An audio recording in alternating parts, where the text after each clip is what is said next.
Hello, hello, hello, and welcome to Miss Hope's Reading Hour. Welcome, welcome. I'm so glad that you all are here today. It is a marvelous Monday. Very nice day outside today in the city of Philadelphia. Hopefully, it's a really nice day out where you are as well. So, how was your Tuesday? How was your Tuesday? How was it? Hopefully, you had a good Tuesday. So, my Monday and Tuesday was very busy because we are learning some new things that we need to do for the school year since we are virtual here in the city of Philadelphia for the first part of the year. So we have been learning a lot of new things. Whew, a whole lot of new things, okay? Like at the end of the second day, I was kind of like, whoosh, you know, but I'm excited because there are some exciting new things to learn that will help my students. So I'm really excited about that. Um, Also, on my Tuesday, I harvested some more of my vegetables. I was really excited. So I kept my peppers on for longer than maybe they should have stayed on because I thought that they might get bigger. Because someone was like, oh, well, they may get bigger. So just leave them and let them stay. Unfortunately, they did not get bigger. And my green peppers started to turn red, which is not a bad thing. But I was like, yeah, let me go ahead, take them off because they might be sucking the energy from my plant to make more. So I was like, let me go ahead and take them off. I actually cooked with them last night. They were pretty tasty. Okay. What else happened on my Tuesday? Um, Nothing else much more than that. The only thing was that I did a lot of learning. So know that my young ones, my older young ones, please, please, please know that um, your teachers and the staff at your school are working very, very, very hard to make sure that you have a great experience learning virtually. If you are learning virtually for the whole first part of the year, if you are doing the hybrid model where you're at school some days and then at home some days, or if you have to learn with social distancing while you are at school. So do know that your teachers and your staff and your principals are working very, very, very hard to make sure that you have a great experience. So, do you see my shirt? Do you see it? So, as you both know, I have two nephews who are my favorite, both of them. Okay. And my nephew Thomas went here with his mom and he gave me a shirt and I wanted to wear it today. I was like, I want to show people. He bought me a gift. So that was very sweet of him. All right. So today, if you saw the teaser book, we are talking about dealing with problems and sometimes dealing with things that are scary. I know that during this time, when there is a lot going on in the world, and being a kid, sometimes that can be really scary.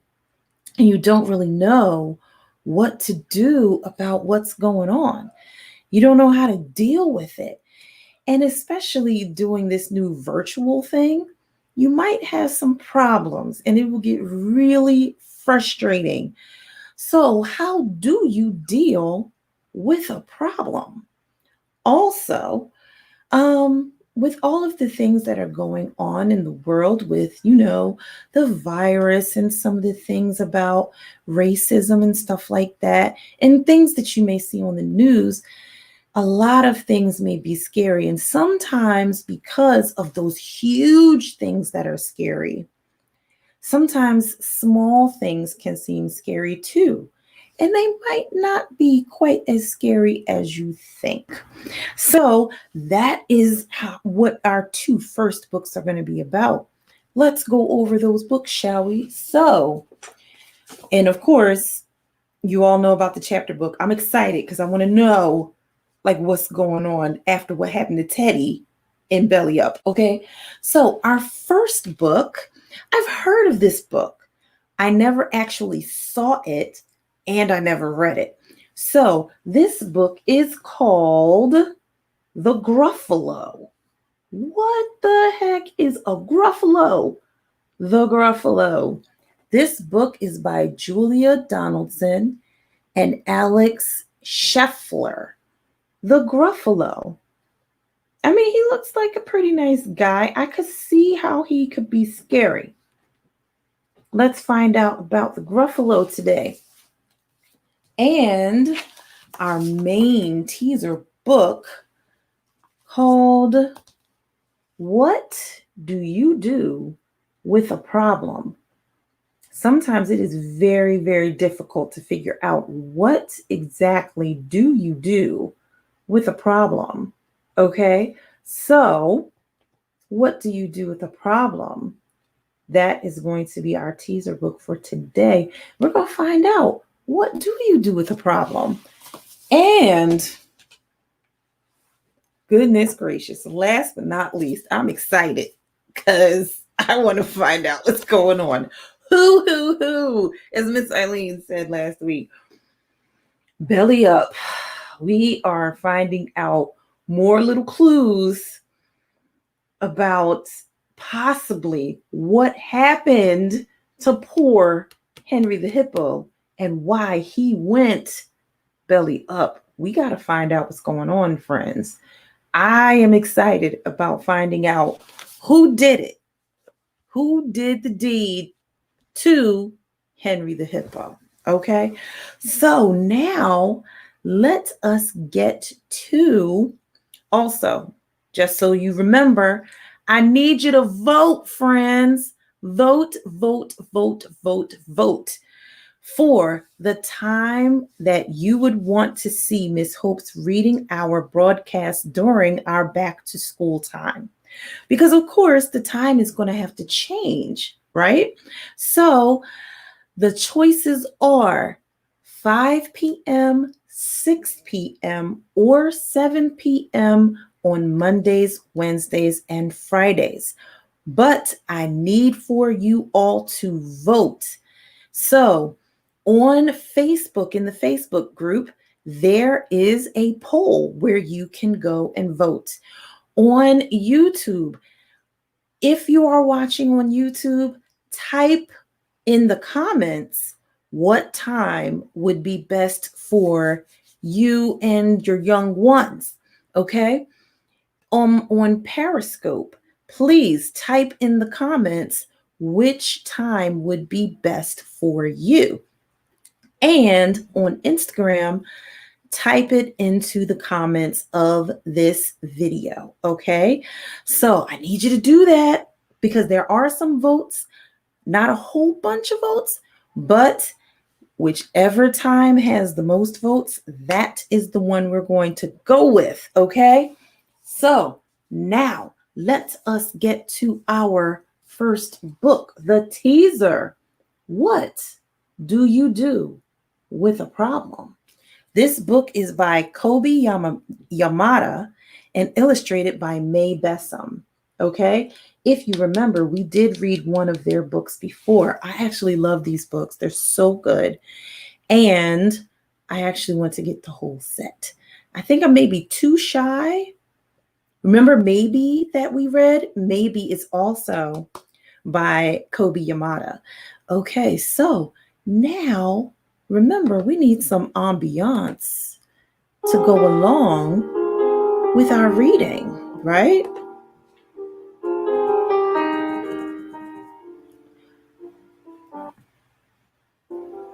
Just a minute. All right, now this has a paper cover. And I do believe that these books do not look the same as the paper cover, but I always do like what the hardback looks like. So there's our little person struggling with a problem. All right, and I like the color. You can't tell, but it's kind of like a deep purple color. I really like that color. All right, what do you do with a problem?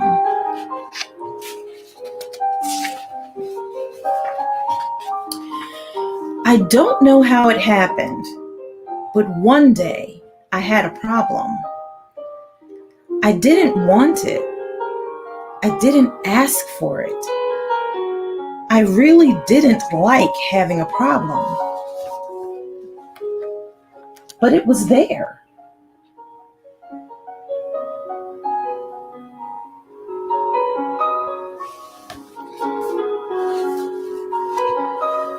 Why is it here?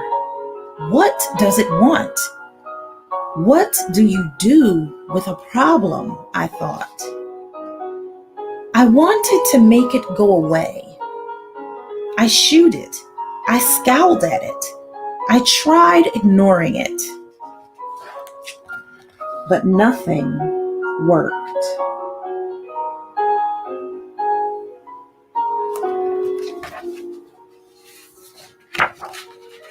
I started to worry about my problem.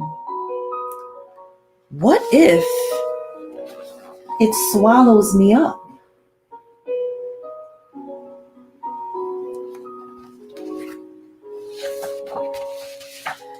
What if my problem sneaks up and gets me?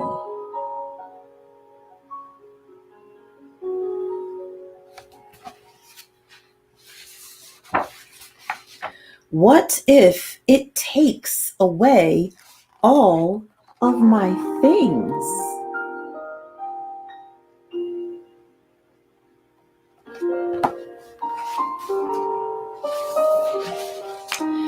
I worried a lot.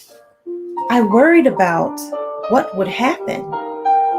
I worried about what could happen. I worried about this, and I worried about that.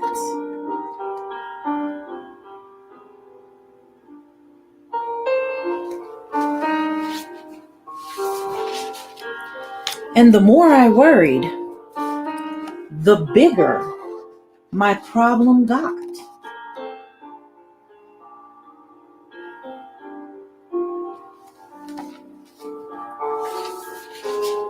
I wished it would just disappear. I tried everything I tried everything I could to hide from it. I even found ways to disguise myself. But it still found me.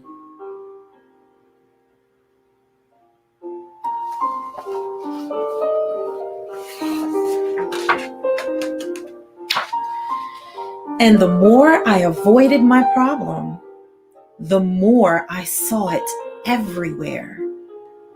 I thought about it all the time. I didn't feel good at all.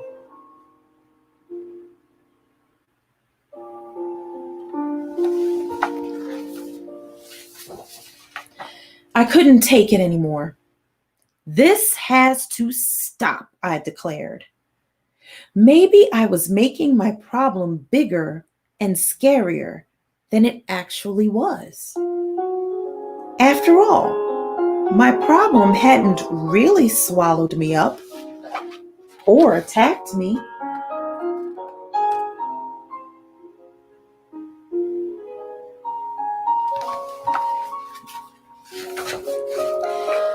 I realized that I had to face it.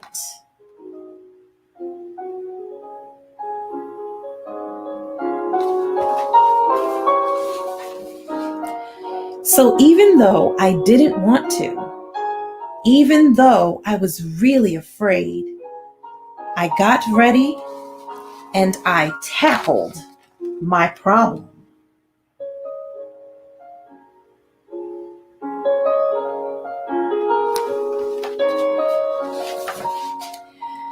When I got face to face with it, I discovered something.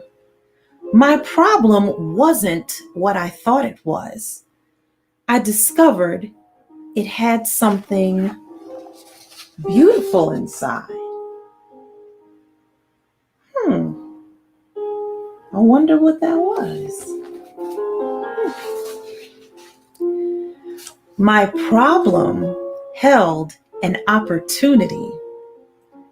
It was an opportunity for me to learn and to grow, to be brave, to do something.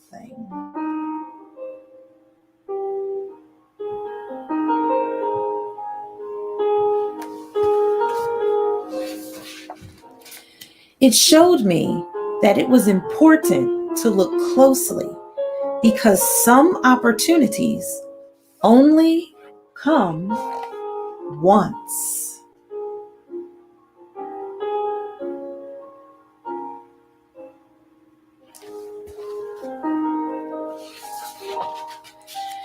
Now I see problems differently. I'm not afraid of them anymore because I know their secret.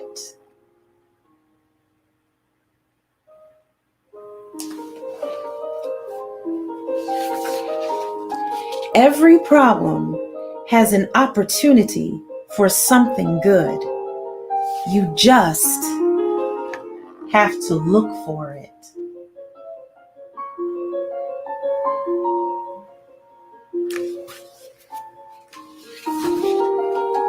The end. Man, that is such a good book. Oh my goodness. Every problem has an opportunity in it. It doesn't seem like it sometimes right when you're going through it.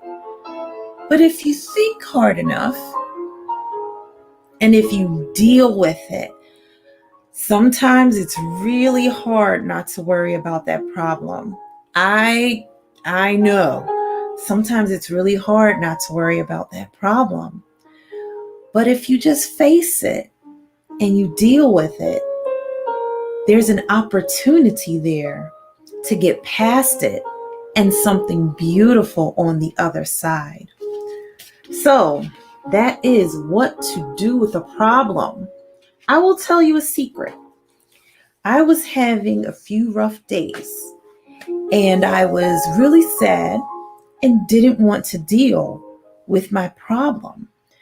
And I remembered that I bought this book and I sat down and I read it and I felt so much better because I realized that there was an opportunity in my problem. So, because we all know that this year, at least the beginning of this school year, might be kind of different and kind of difficult, this, my parent friends, my parent teacher friends, may be a really good book for you to get, to read to your students, and to put something in their mind to remember for the times when they come up against a problem. Okay? All right, now next up to our next book called The Gruffalo. So as I said, I've heard of this book, but I never read this book. So I would like to read it for you.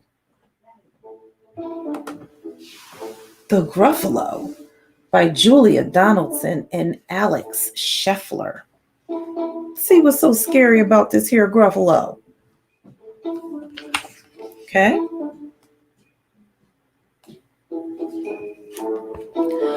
A mouse took a stroll through the deep dark wood. A fox saw the mouse, and the mouse looked good. Where are you going to, little brown mouse? Come, have lunch in my underground house. It's terribly kind of you, Fox, but no, I'm going to have lunch with a gruffalo. A gruffalo? What's a gruffalo? A gruffalo? Why, didn't you know? Slick little mouse, ain't he?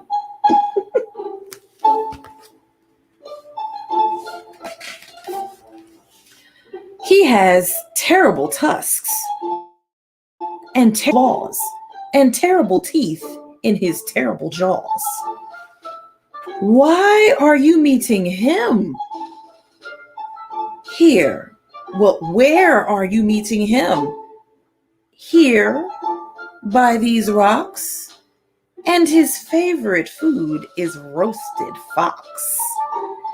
Roasted fox? Oh my, the fox said.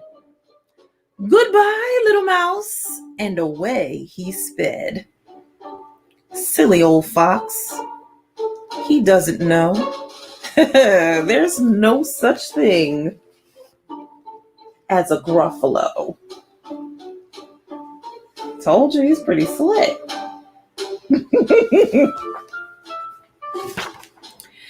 On went the mouse through the deep dark wood. An owl saw the mouse, and the mouse looked good. Where are you going to, little brown mouse? Join me for tea in my treetop house.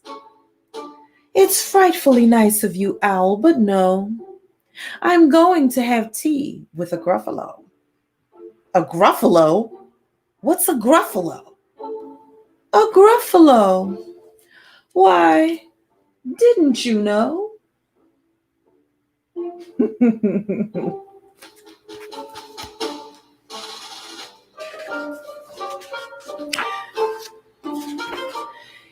He has knobbly knees and turned out toes and a poisonous wart on the end of his nose. Where are you meeting him? Here by this stream. And his favorite food is owl ice cream. Owl ice cream? To it? To who? Goodbye, little mouse. And away the owl flew. Silly old owl, doesn't he know? There's no such thing as a gruffalo.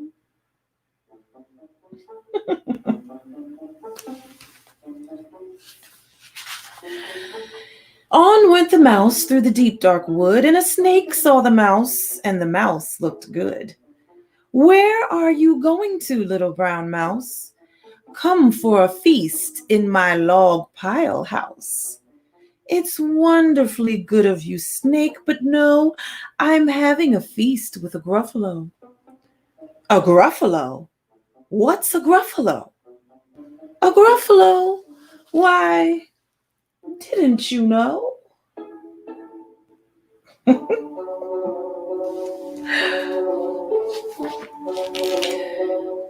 His eyes are orange. His tongue is black. He has purple prickles all over his back. Where are you meeting him? Here by this lake. And his favorite food is scrambled snake. Scrambled snake?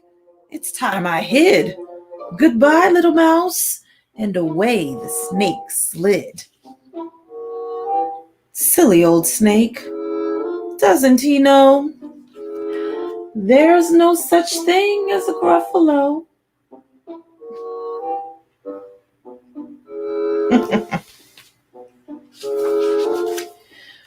Oh, but who is this creature with terrible claws and terrible teeth in his terrible jaws? He has knobbly knees and turned out toes and a poisonous wart on the end of his nose. His eyes are orange, his tongue is black. He has purple prickles all over his back.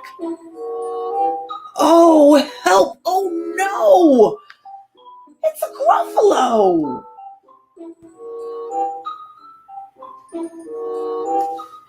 There is a such thing.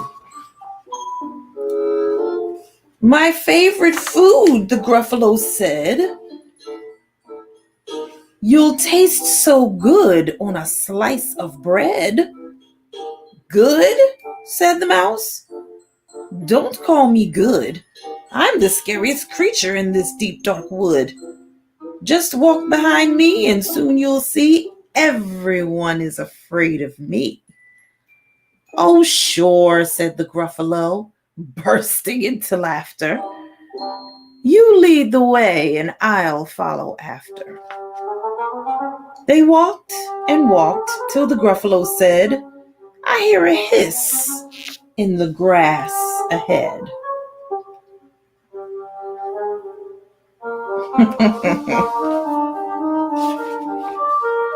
It's a snake, said the mouse. Why, Snake, hello. Snake took one look at the Gruffalo. Oh dear, he said, goodbye, little mouse, and slid right into his log pile house. You see, said Mouse, I told you so. Amazing, said the Gruffalo. They walked some more till the Gruffalo said, I hear a hoot in the trees ahead.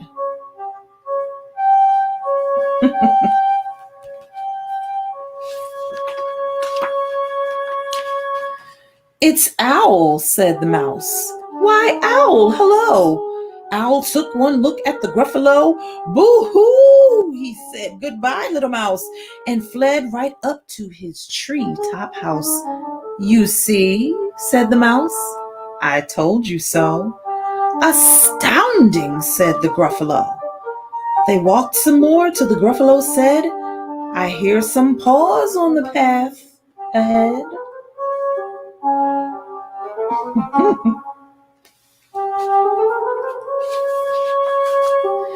It's Fox, said the mouse. Why, Fox, hello.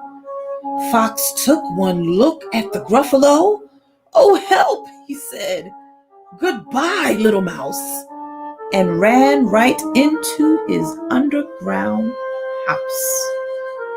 The mouse said, Gruffalo, now you see, everyone is afraid of me.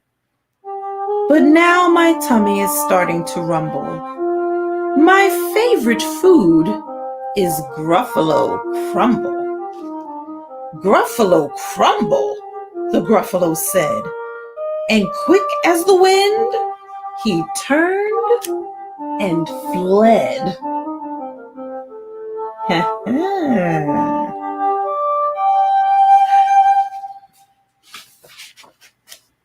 All was quiet in the deep dark wood.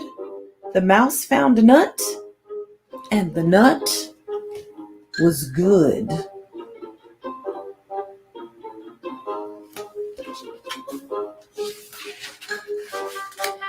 The end. So, this was a good book. I do like this. I like the Gruffalo. So the mouse kind of turned his problems on their head, like, oh, well, I'm going to see the Gruffalo. He wasn't exactly telling the truth about that Gruffalo situation. But all of a sudden, he meets the actual Gruffalo. And the Gruffalo is hungry and wants him for lunch. Then he's like, okay, so I have a problem. This Gruffalo wants to eat me. What am I going to do? The Gruffalo decides, there is an opportunity here. I have already told these other animals who want to eat me about said Gruffalo. So why not let the Gruffalo come with me? They will see the Gruffalo and be terrified, but the Gruffalo will think that they are scared of me. See, there's always an opportunity, okay? And the Gruffalo looked really, really scary, right? But when you look at your problem, it may seem big and scary, but it's all in the way you handle the problem, right? Because the mouse was the smallest of all the animals.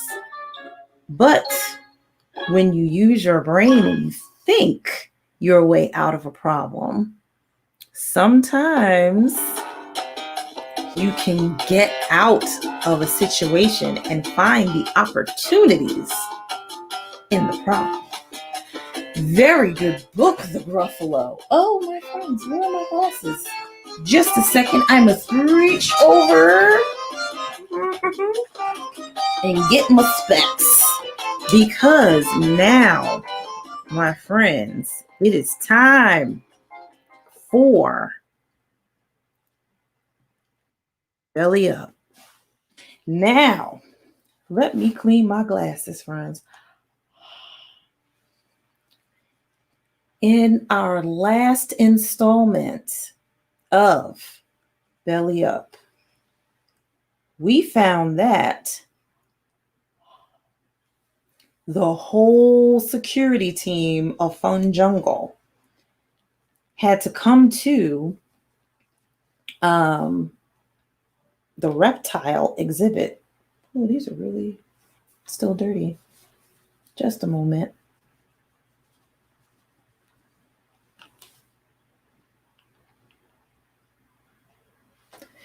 So, the whole security team had to come to Fun Jungle. The whole Fun Jungle security team, had to come to the reptile exhibit. What exactly was it called? I want to remember exactly what it was called. Let's see. All right, let's see. World of Reptiles. There you go. So, Teddy found out that someone tried to do him in because he thought that Summer was the one who sent him the text message to meet her at World of Reptiles next to the Black Mamba exhibit. But someone had cut a hole in the glass case of the Black Mamba. So Teddy realizes the Black Mamba is out. It's somewhere in here and it could bite me and it is poisonous and I could die. But he quickly realizes that was not Summer who sent me that text message. Someone knows that I am trying to get close to what happened to poor Henry the Hippo and why he went belly up. Remember, Summer found that Jack playing piece with the ball endings shaved off to a sharp point in Henry the Hippo's pool. Someone knows that they found it. Of course, Doc knows because Teddy told him. And he told Teddy, listen, you're only 12 years old. Leave this whole situation alone. And remember, Doc was in the hospital room, the animal hospital room, doing an autopsy on a dead jaguar. But no jaguars were seen yet in Fun Jungle, even though they were supposed to have their own exhibit. So now Martin Delgado has called all of Fun Jungle security, and they're trying to find out what exactly happened in that Black Mamba exhibit. Now, Mr. Matthews, he has found out that he has told them that there are cameras everywhere, and we may be able to see the person who did the deed with the black mamba. That is where we are, friends. Now, let's get back to the rest of chapter 9, I believe, World of Reptiles. Okay. Buck's phone rang. He checked the caller ID and smiled. "It's Matthews," he told us, then answered, "What have you got?" I couldn't hear what Matthews said, but Buck suddenly looked like he'd sat on a tack. "What?" he asked. "How did that happen?" Whatever Matthews said next made him madder still. Buck noticed us all staring at him, then signaled us to stay where we were and stormed around the corner into the Triassic period. Martin started after him, desperate to know what was going on.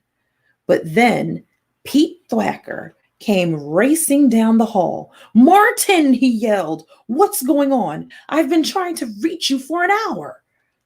"Someone let the mamba out," Martin replied. "Mamba? What's that? A dance?" Almost everyone sighed with annoyance at once. "It's a snake," Martin said, pointing to the sign. "The world's most dangerous snake. Someone let it out." "In here?" Pete scrambled onto a bench, terrified. "Shouldn't we evacuate?" "Calm down, you idiot," Martin snapped. "You think we'd all be here if it wasn't safe? The herpetologists have cleared the hall." Pete looked relieved, but also confused. He probably thought the herpetologist was someone who studied herpes. "Why did you bring them?" "They're people who study reptiles," Mom explained. She pointed to a group of them. They waved back. "Oh," Pete cautiously got down off the bench. "So if the snake's not here, where is it?" The herpetologists all shrugged. Martin said, "We're assuming it's still in the building, which means we have to shut World of Reptiles down until we find it." "So what do you want? A press release?" "God, no. If we tell the media we're closing another exhibit, they'll start bad-mouthing the park. It's only the dang reptile house. We're going to do this under the radar. Lock the doors and put a sign up saying the building's temporarily closed for some reason or another. Maintenance issues? Whatever. Just don't mention the snake. Any idea how long it will be closed?" Martin turned to the herpetologist. How long it'll take to find the snake?" They all shrugged again. "Honestly," one asked, "if it got into the atrium, there's a billion places for it to hide. We might never find it." Martin gaped at them aghast. "What?" "Miami Metro Zoo lost a Burmese python once," the herpetologist replied. "It took them 6 months to find it. And the thing was 35 feet long. A mamba's small and black. It could be anywhere." Martin rubbed his temples. He appeared to be in dire need of Pepto-Bismol. "That's unacceptable. Let's do everything we can. Get every available person in here tomorrow and sweep this place top to bottom. If we can't find the snake, then I don't know. We'll cross that bridge when we come to it." "You'd think about opening back up again?" Pete asked. "Do you realize that what a PR disaster it'd be if a guest got bitten by a samba?" "Mamba," everyone corrected. "You want to talk disasters?" Martin asked. "Think about what J.J. McCracken will do if we try to shut down a brand new $20 million building for a year." While Pete considered that, Buck stormed back around the corner, mad as though he'd been hit by a snake. He'd been bit by a snake. "We don't have the records," he announced. This, on the tail of everything else that had gone wrong, made Martin look like he might explode. "What? How on earth?" "I don't know. I'm on my way over there to find out. Matthews says the entire security feed from World of Reptiles went down tonight for an hour, starting at 6:30. I quickly did the math in my head. World of Reptiles closed at 6:30, half an hour before the rest of the park. That would have given someone half an hour to enter the building, cut the glass, and free the snake without being recorded. The missing hour of footage would also have covered the entire time I was in the building. So there was no proof of who had set the mamba free, and no proof that I hadn't. "It's the dang electrical contractor JJ hired," Buck was saying.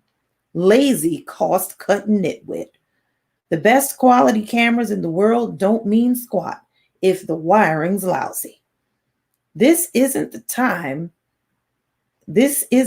first time this has happened, you know." My phone buzzed in my pocket. I answered it warily, fearing it might be whoever tried to get me killed again. Instead, it was Summer. "Dude," she said, "I heard someone tried to kill you." I was thrilled to hear her voice. "Yeah," I said, "hold on." With all the conversations going on around me, it was way too loud to talk. I slipped around the corner into the dinosaur area. In such a hurry to get some privacy, it didn't even occur to me I was entering an area where the mamba might be still loose.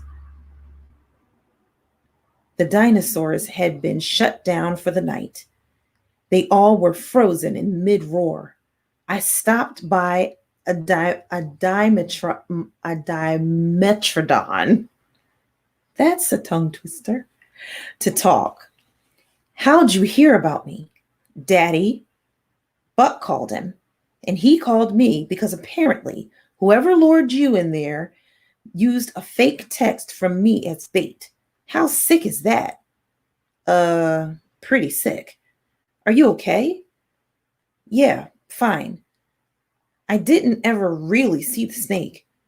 Still, if it was me, I would have had a meltdown. I hate snakes. Can you meet tomorrow?" My heart nearly leapt out of my chest. I did my best to sound calm, though. Sure. Yeah, I think so." "Cool. Because you have to give me the skinny on everything that happened. I mean, whoever did this is obviously the same guy who knocked off Henry, right? We must discuss. Plus, I found another lead myself." Something creaked softly behind me. I turned around in time to see Large Marge duck behind a stegosaurus. It was practically the only thing in the whole park big enough for her to actually hide behind. Still, it left her within easy eavesdropping range. I wondered how much of my call she'd already heard. "What is it?" I asked. "Let's just say Henry had more enemies than you'd think." "Who?" "I need to tell you in person. Don't trust the phones." "Who'd want to tap your phones?" "Who wouldn't?" "Meet me where we had lunch, 11 sharp." "Okay. Oh, and Teddy, I'm glad you're still alive." "Me too." Summer laughed, even though I hadn't meant to be funny. "See you tomorrow," she said, then hung up. I was upset the conversation had been so short, but excited to have an excuse to see her again. It almost made having someone try to kill me seem worth it. Chapter 10, Summer's Lead. It turned out to be harder to make the appointment with Summer than I'd expected. For the first time in my life, Mom wanted me to stay by her side all day. "I don't want you running around Fun Jungle all by yourself," she explained as we headed to Monkey Mountain. "It's too dangerous." "Not during visiting hours, it's not," I replied. "No one's going to try to hurt me with 1,000 tourists around." In truth, I wasn't completely sure this was true, but meeting up with Summer seemed worth the risk. It's not long term, just until security finds whoever tried to hurt you last night. That might take weeks. What am I supposed to do? Hang out in your office all day? Maybe. Oh, come on, Mom. You let me be by myself all the time in Africa, and there were a ton of dangerous animals there. Mom grabbed my hand and stopped walking, wanting me to pay attention, complete attention to what she had to say. "This is different, Theodore. I knew you could handle yourself in Africa because animals aren't really that dangerous. They rarely try to harm people unless they've been provoked. And even on those occasions, they're not that hard to scare away. But humans are different. If a human really wants to hurt you, he won't give up that easily. He'll keep coming after you. He'll keep trying new tactics until he finds one that works. What you've gotten involved in here isn't a game. This is dangerous, and you need to behave accordingly." "Okay," I said. I meant it too. Until that point, I hadn't realized how worried my mom was about me, and her words got me more concerned about my safety as well. But from my point of view, meeting up with Summer to pursue our investigation was looking out for my safety. Mom might have believed we could trust Fun Jungle's security force to find out who'd been behind the Mamba incident, but I didn't. First, they hadn't seemed too intent on investigating in the first place. Second, they weren't a real police force. Buck Grassley might have had some law enforcement experience, but most of his people didn't. Many didn't seem that much more competent than Large Marge, who couldn't have found a criminal if he was mugging her in broad daylight. So it made sense that my best way to protect myself was to find the bad guy before he tried to hurt me again. If Summer had a lead, it ought to be investigated. And unfortunately, there didn't seem to be anyone willing or capable to follow up on it besides us. Of course, I couldn't tell Mom any of this. I hadn't even told her that I planned to meet up with Summer again. She would have argued that our investigation stood a better chance of getting me into more trouble than getting me out of it. Mom was overprotective like that. Moms are overprotective like that, even mine. So I pretended to be the perfect kid all morning. I went to work with Mom and stayed in her office, reading a book while she worked on her computer. Well, I tried to read a book. Truth was, I could barely concentrate. I was eager to see Summer again and find out what her big lead was. And I had to be constantly on alert for a chance to sneak away. I'd never had time to pass so slowly in my life. Worse, Mom spent an unusual amount of time in her office that morning. Most days, she'd been working with the gorillas in one way or another, taking care of them in their private quarters or maybe observing them out in the yard. But not that morning. She just sat at her computer. Didn't even take a bathroom break. As the minute hand slowly crept toward 11, I was beginning to think I'd have to text Summer to say our meeting was off when I got an idea. One of Mom's innovations at Monkey Mountain was the camera grid. There were dozens of cameras in the exhibits, which allowed her and any other primatologist to monitor the animals from their computers. There were 30 in the gorilla habitat alone. There wasn't a place the apes could go and not be recorded. This was exciting for Mom, as it was for the first time it was the first time she'd ever been able to watch her son without them knowing she was watching. As much as Mom could fade into the background in the wild, the gorillas never completely forgot she was there, and that would inevitably have some slight effect on their behavior. But the gorillas didn't know about the cameras. Obviously, being in a zoo affected their behavior too, but the exhibit at Fun Jungle was so well designed. Mom claimed it was as close to the wild as she could get without going back to Africa. There were also security cameras in the building, and all those could be accessed from the researchers' computers as well.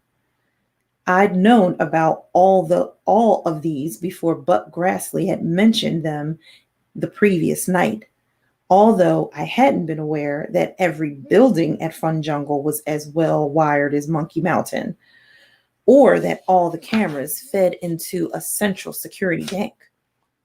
Sometimes, when the gorillas were close to the glass of their exhibits, Mom used the security cameras to get better views of them. Mom shared her office with another primatologist who was at the vet lab with a sick squirrel monkey that day. He'd left his computer on. I got on it and started surfing through the camera feeds. It didn't take long to find a park guest breaking the rules. In fact, I had several moronic rule breakers to choose from. An obese man was blowing raspberries at the macaws. A skinny woman was trying to get a vegetarian colobus monkey to accept a hot dog. And a father was actually dangling his 5-year-old daughter over the railing in a misguided attempt to let her pet a baboon. Thankfully, the baboon was smarter than the father and kept its distance. But the winners of the Most Annoying Visitors Award were a trio of teenagers. They were banging on one of the gorilla exhibit's big plate glass windows, riling the apes. Of course, there were plenty of signs telling them not to do this for fear of upsetting the animals. But they obviously wanted to upset the animals. They laughed and howled as the gorillas reacted to their idiocy. Tembo, a silverback male, stood on his hind legs, making aggressive postures, while the females and children leapt about agitated. A lot of tourists had gathered to watch. Most seemed to realize the teens were doing something wrong, but no one had the nerve to tell those jerks to stop. But no one but my mother, that is. "Hey, Mom," I said, "look at this." She glanced over and was instantly filled with rage.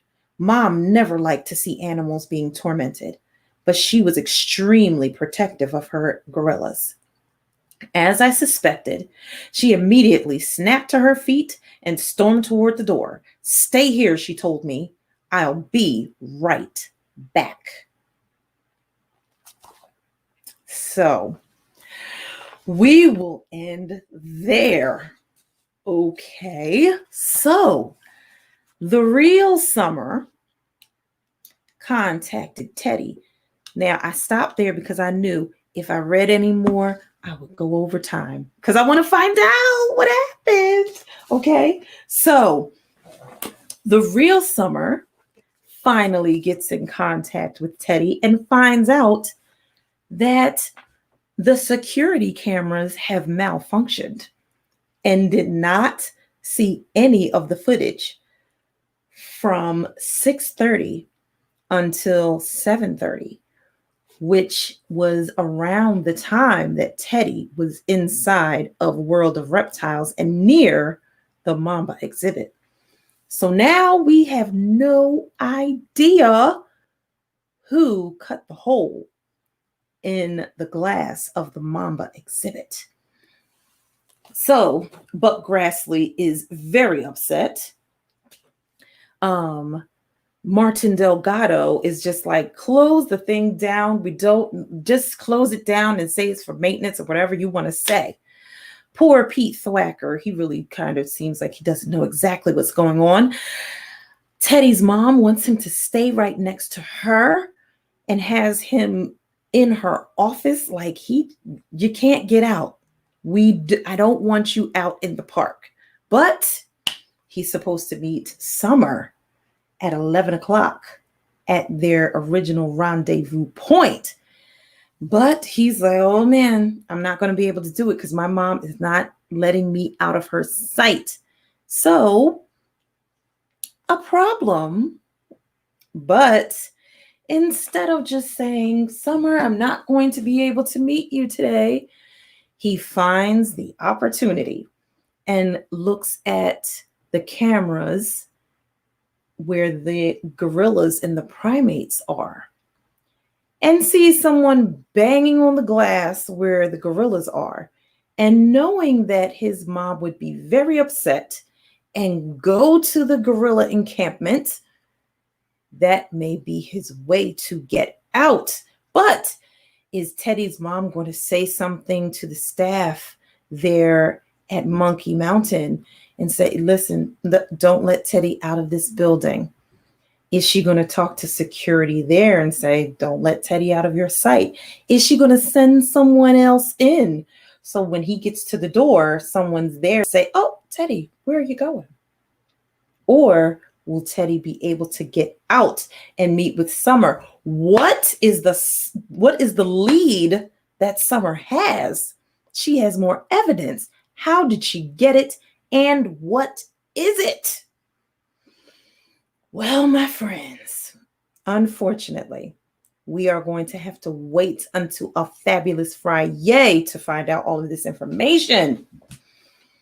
More questions, but waiting for this other clue. First, it's the sharpened jack. What is the next clue? We got to find out on Friday. Okay. So we are now at the end of another great Miss Hope's Reading Hour. I cannot wait to be back with you again on a fabulous Friday so we can find out what is going on, my friends. Now let's go over the books that we read today. So our book, The Gruffalo, a book about problem solving. A big problem. How do you solve it with this little mouse and this big, crazy looking Gruffalo? The Gruffalo by Julia Donaldson and Alex Scheffler. Very good book. And our teaser book, which is so great. I would dare say it is good for children and adults. Good book. What to Do with a Problem by Kobe Yamada and illustrated by May Bessam. So glad we got to read this book. There's one more that I have that's in the series. I think there's maybe 2 more books that I have to get, but I have one more that's in the series and we will read that one at a different time. So thank you so much for being here on Miss Hope's Reading Hour. So glad to be with you. So glad to read with you. Remember, please vote for the time that you would like for Miss Hope's Reading Hour to be broadcast during the back to school time, either 5 p.m., 6 p.m., or 7 p.m. Monday, Wednesday, and Friday. Okay? So until next time, I will see you next time on a fabulous Friday at 3 o'clock, right back here on Miss Hope's Reading Hour. Until then, see you next time.